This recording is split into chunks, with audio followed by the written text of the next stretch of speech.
बहुत छोटा सा उदाहरण चंद्रभूषण, यहाँ हम देखें कि घास उगाई जाती है दिल्ली के लुटियंस जोन में, देख लीजिए, या पॉश इलाके जो हैं चाणक्यपुरी जैसे, जहाँ वीआईपी एरियाज हैं, वहां की इलाकों में पूरी पेविंग होती है, घास उगी होती है। लेकिन बाकी आप दिल्ली के इलाके देख लीजिए, या देश भर में ज्यादातर इलाके आप देख लीजिए, तो मिट्टी से उड़ने से भी प्रदूषण होता है। ये छोटी छोटी चीजें हैं जिसे शायद आप, हो सकता है मनरेगा से भी जोड़ दें तो भी उसमें इसका इम्प्लीमेंटेशन हो सकता है। आपकी सड़कें ठीक ठाक दिखेंगी, कम से कम धूल उड़ती हुई नहीं दिखाई देगी, और खूबसूरती भी दिखाई देगी।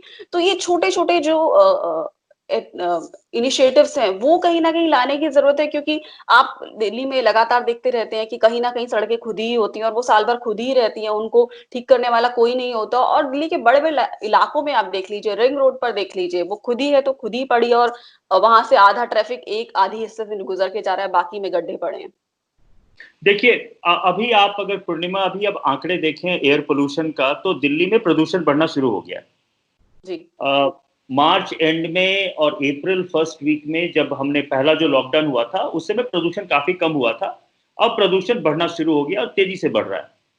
और इसका कारण जो है वो लार्जली डस्ट पोल्यूशन है।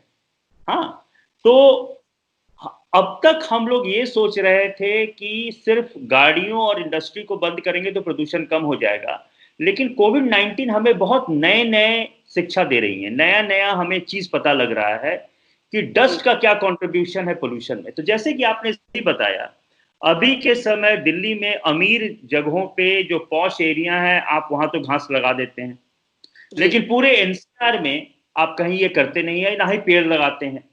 तो जी।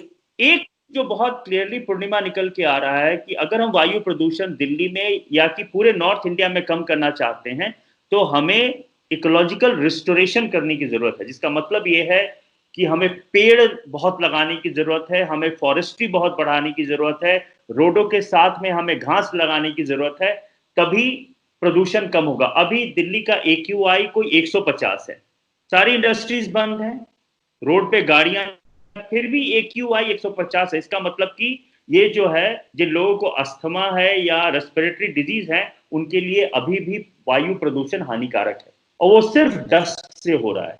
तो मैं एकदम आपकी इस बात को सपोर्ट करता हूं कि डस्ट पोल्यूशन को रोकना बहुत जरूरी है, और ये हम इकोलॉजिकल रिस्टोरेशन से कर सकते हैं, और इससे बहुत को बेनिफिट भी है। सिर्फ हमारा वायु प्रदूषण नहीं कम होगा, कम तो होगा ही होगा, हम भूजल को भी बढ़ा सकते हैं, ऑक्सीजन का लेवल बढ़ेगा, सॉइल की फर्टिलिटी बढ़ेगी, इसमें बहुत फायदे हैं अगर हम इकोलॉजिकल रिस्टोरेशन पे काम करें तो। और ये सिर्फ दिल्ली की जरूरत नहीं है, ये हमें पूरे नॉर्दर्न इंडिया और वेस्टर्न इंडिया में जहां पे डेजर्टिफिकेशन बहुत तेजी से बढ़ रहा है, वहां पे हमें इकोलॉजिकल रिस्टोरेशन करने की जरूरत है।